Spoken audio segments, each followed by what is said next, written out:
सरकारी company Indian renewable energy development agency limited यानी कि इरेडा ने 10 जुलाई गुरुवार को बाजार बंद होने के बाद जून तिमाही के नतीजे जारी किए हैं। इन नतीजों में सबसे बड़ा नेगेटिव फैक्टर रहा कंपनी की एसेट क्वालिटी में आई तेज गिरावट, जिसका असर 11 जुलाई को कंपनी के शेयरों पर भी देखने को मिल रहा है। 11 जुलाई के शुरुआती कारोबार में कंपनी के शेयरों में 5% से ज्यादा की गिरावट देखने को मिली है। जून तिमाही में कंपनी के एनपीए में जबरदस्त उछाल देखने को मिला है। वजह है जेंसोल इंजीनियरिंग और उसके साथ जुड़े कर्ज की डिफॉल्ट स्टोरी, 730 करोड़ रुपए की बड़ी रिकवरी का मामला और आंध्र प्रदेश सरकार से जुड़ा एक और कानूनी पेच। तो चलिए मनी9 की इस वीडियो में जानते हैं कि आखिर क्या है पूरी कहानी और इससे निवेशकों को क्या सबक लेना चाहिए।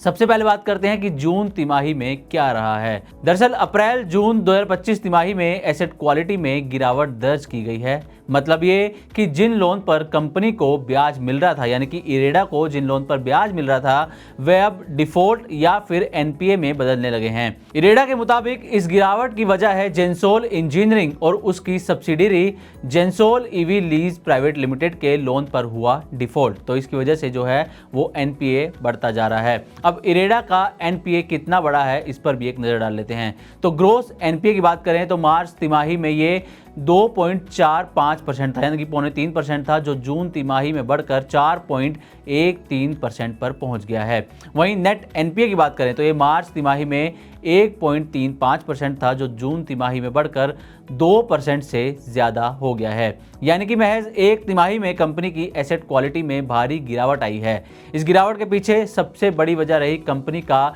जेंसोल इंजीनियरिंग को दिया गया करीब 730 करोड़ रुपए का लोन, जिसे अब एनपीए घोषित कर दिया गया है। तो ये तो हो गई कि इरेडा का जो एनपीए लोन है, खासकर जेंसोल इंजीनियरिंग को जो दिया था, उसने कैसे इरेडा की एसेट क्वालिटी गिराने में बड़ी भूमिका निभाई है। अब आते हैं कि आंध्र प्रदेश वाला विवाद क्या है। दरअसल इरेडा के एक और लोन अकाउंट पर विवाद चल रहा था। ये मामला जुड़ा है Andhra Pradesh southern power distribution company limited यानी कि एपीएसपीडीसीएल से। एक रिन्यूएबल एनर्जी प्रोजेक्ट को एपीएसपीडीसीएल ने कम टैरिफ देना शुरू कर दिया था। इस वजह से संबंधित कंपनी ने हाई कोर्ट में रिट पिटीशन दाखिल किया ताकि उसे एनपीए घोषित ना किया जाए।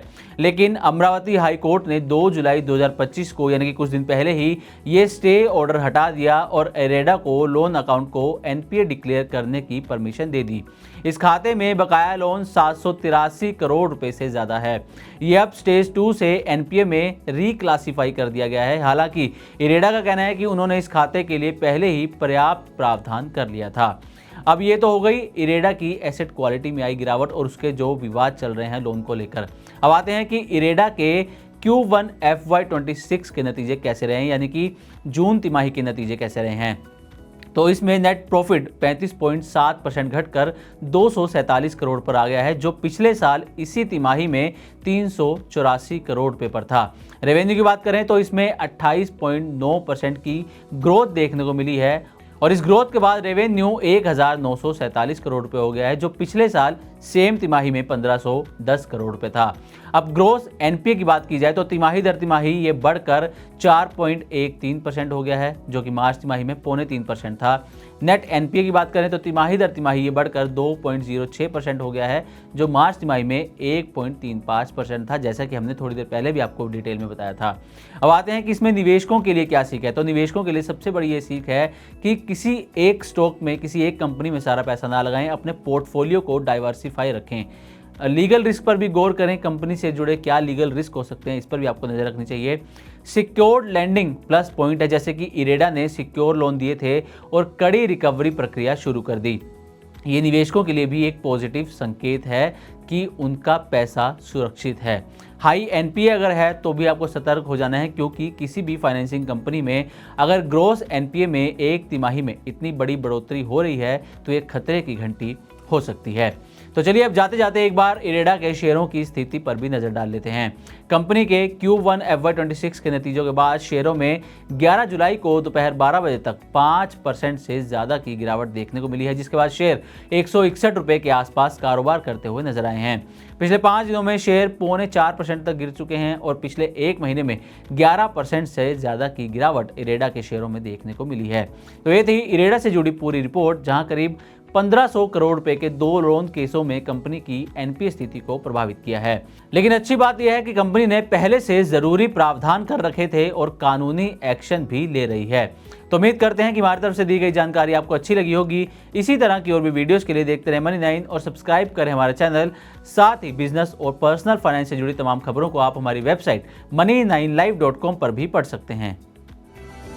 इस सिप से तो नींद टूटती है, लेकिन केवल जागना नहीं, आगे भी तो बढ़ना है।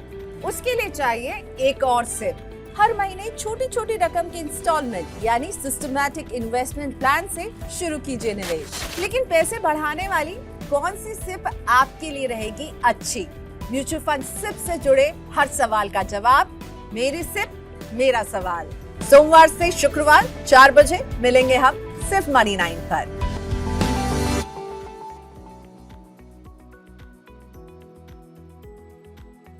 मनी9 लाया है मेंबरशिप प्रोग्राम मनी9 प्राइम।